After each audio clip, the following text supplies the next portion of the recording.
Welcome back! So this is the first episode from our Drum From Home Essentials series, and the first product that we're going to talk to you today is about the DTX new line of electronic drums, the DTX6K3. So what is special about this? We're going to briefly do a brief run through, and then later we are also going to answer some very commonly asked questions from our students. Namely, what is the difference between a mid-range drum or high-end drum versus a low-end budget range drum? Okay, so let's get right straight into it. So this is the DTX6K3. So let me tell you what are the features of this. Okay, so most important feature I'm going to talk about a little bit later is actually this hi-hat stand. Okay, so this hi-hat stand is actually a standalone hi-hat stand, right? So later we'll go into a little bit more details, and this design feature is actually universal throughout all brands, like the difference between the hi-hat stands.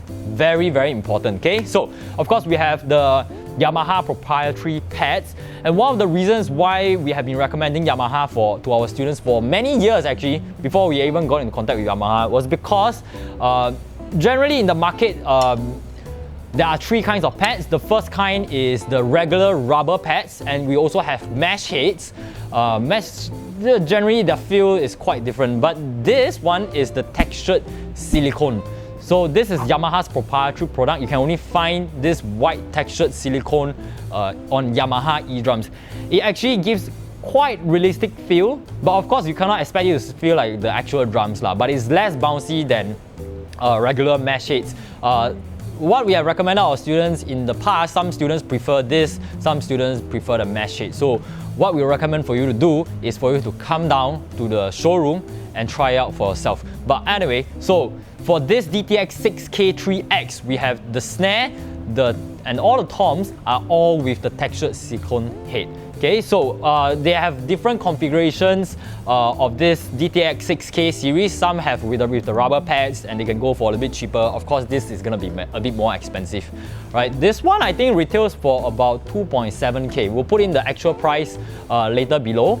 But one important thing to take note is also, you might have heard people talk about 2-zone, 3-zone pads, 2-zone, 3-zone cymbals. So we're going to do a quick explanation of what is a 2-zone, 3-zone, or even a single zone pad or cymbals. Okay, so basically what it means by a single zone pad is I hit wherever I hit only got one sound. So let's say for example, this is a single zone pad.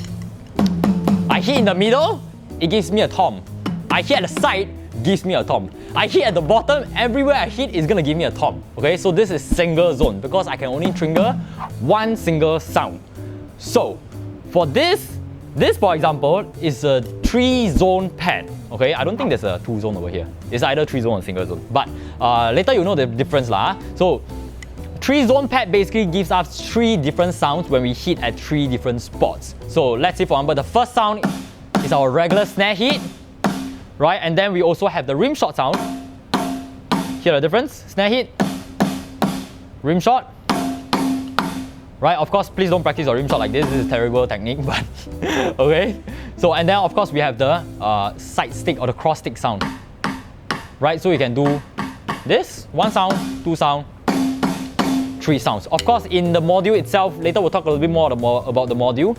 You can configure the 3 different sounds. You can put here as your mom screaming, here as the chicken downstairs, or here whatever you want, okay? Or rubber duck, whatever, okay? So anyway, in fact you can actually put in your custom sample. So yes, you can do it, okay? So back to the drum set, right? So of course this one you have feature 3-zone cymbals as well. You can crash, you can ride it, you can bell. 3-zone cymbals.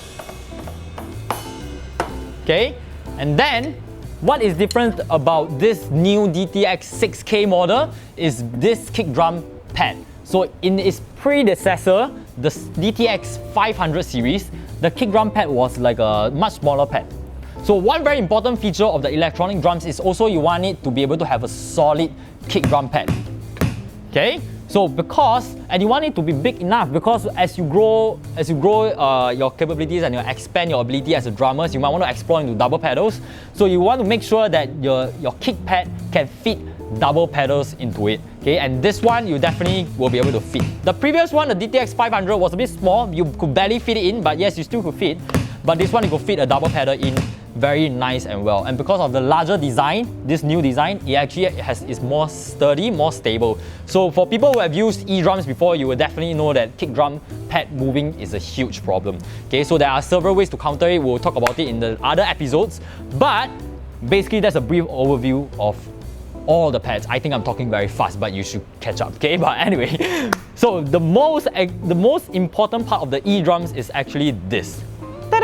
Okay, so this is the drum module. In fact, this is also one of the biggest differentiator between a mid-range drums and a low-end drums. So the module itself actually takes up the bulk of the cost of the entire e-drum because this is the entire brain of the module. So for those of you who are not familiar with electronic drum products, let me give you a quick run through. So what happens when you hit the drum, bam, is that it sends a trigger, it sends a signal through the cables into the module. The module will then process the samples, process the signal, and then will release the sound into the speaker to your output, wherever, to your headphones, right?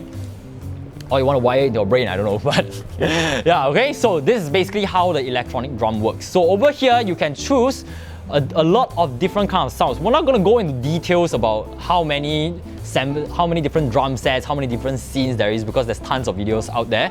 But we're just going to give you a quick run through on why this is so different, okay? So generally, a more expensive module versus a cheaper module is, number one, is the sound engine inside. So you will be able to hear, if you compare it side by side, you will be able to hear a big difference in the sound. Okay, so over here, of course, you can do, one of the things I like about this module is that you can do some adjustments on the sound on the fly. So let's say, for example, we're gonna have, there's some quick effect buttons over here that you can adjust when you play. So for example, the first one is the ambience. I'm not sure if the mic will be capturing this well, but you can actually hear that you can control the reverb in the sample. So comparing all the way down, right, you can hear much more control. So you can actually play around it on the fly. Okay, so there's also a few different knobs over here. You can set different effects if you want, and you can, of course, you can try to play around with these effects a little bit more.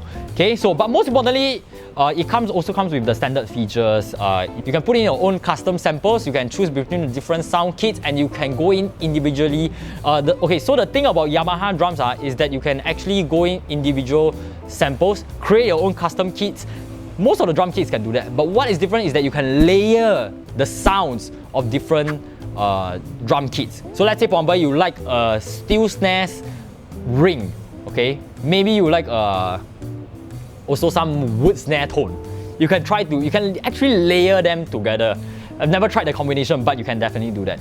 And one more thing is that they actually have a dedicated app for it. For most of, in fact for all, I think, Yamaha electronic drum products, they actually have their own dedicated app to it.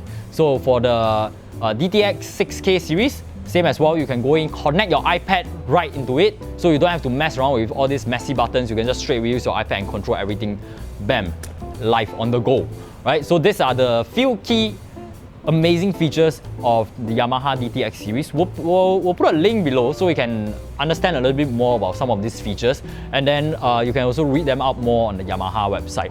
But anyway, so that's it for this quick series. We'll see you at the next episode. Bam!